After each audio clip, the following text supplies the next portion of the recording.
Welcome back to ATL Day Ones. I am Tanitra. This is Jarvis, and we appreciate you continuing to rock and roll with us. We appreciate you going to all audio platforms where you can hear our podcast, but also if you want to check us out on YouTube, we appreciate that. Of course, you can you can subscribe, you can follow us, as well as everyone who is in the Locked On Sports Atlanta network. Check us out on YouTube.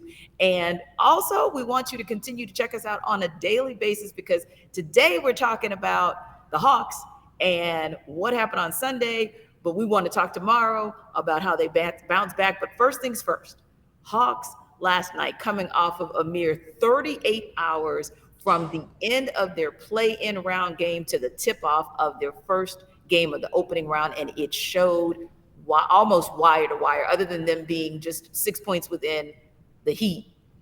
It pretty much showed from wire to wire. So that 115-91 loss in some ways was not a shock, and in some ways was a shock. But first things first, we always start from the top and kind of work our way down, and Trae Young is where you start from the top. Career low of 8 points. Yeah. Could not get out of the trap to save his life. It was full court pressure all day, every day. And really, the Heat put on a defensive clinic and made the others try to beat them, which the others did not. So with Trae and that kind of performance that we saw last night, was that an anomaly, or are the Heat the kryptonite for a little Scrappy, as I like to call him? You know what? Calls them. I think they have a good game plan and they're able to execute it because they have so many good defenders on the Miami Heat squad. But I'm not a buyer into Duncan Robinson knocking down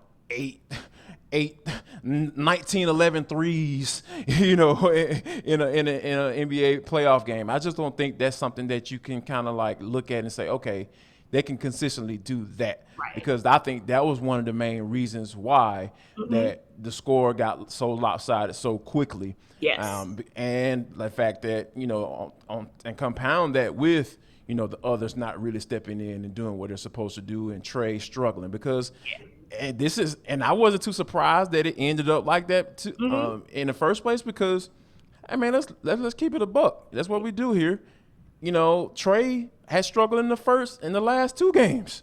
So, against the Hornets and against the Cavaliers in the first half. And he was able to, the level of the team that they were playing, they were able to get away with that, right? I think that's safe to say. So being that they were able to get away with it, Trae was able to find his way. He wasn't able to find his way in the first half, and it was just no coming back from it because I think that the Heat really got into his head.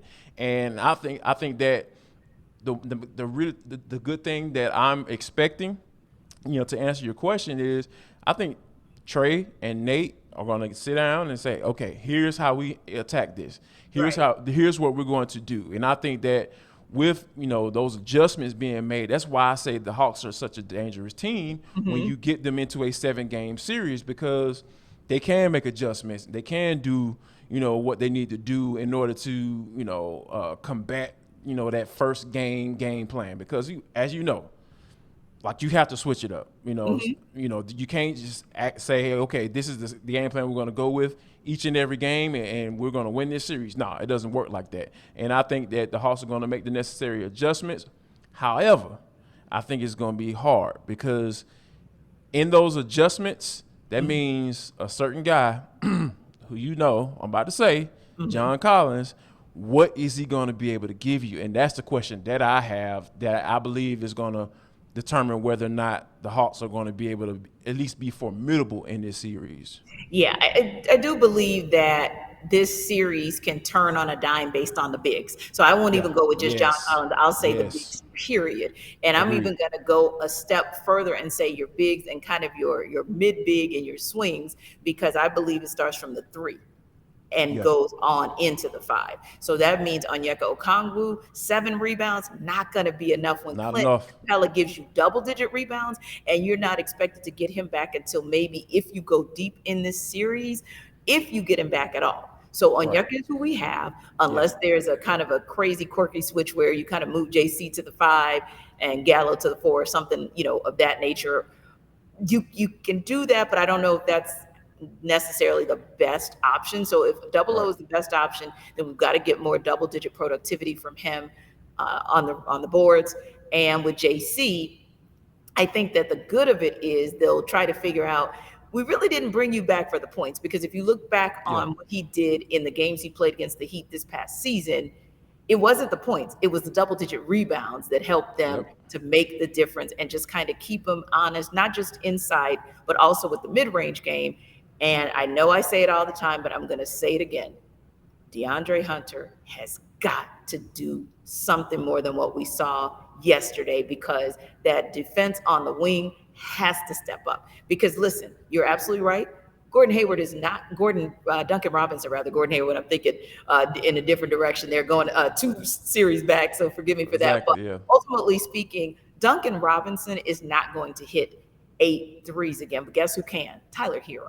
Tyler Hero Yeah. only hit a couple threes last night, and Yep. let's just be honest, he's the guy who's always also given the Hawks fits off that bench. So even though it may not be Robinson, maybe Hero, and Kyle Lowry didn't have the best game, yesterday offensively as well, and he's had moments against the Hawks. So I think that they've got to get their bigs to step it up big time, not to sound like a cliche or whatever. And yeah, that can be JC, but I think in order for them to either win or at least compete in game two, that has to happen because to your point, I think from a backcourt perspective, Nate is going to sit down. He and Trae have figured out how to get around traps and full court presses all season long. This is nothing new. It's just that the Heat do it at a higher level. And also, I look to see what DeLon Wright is going to do because that's the other piece. If we can get him to defend and be prepared to defend when Hero comes in, or even when your starting backcourt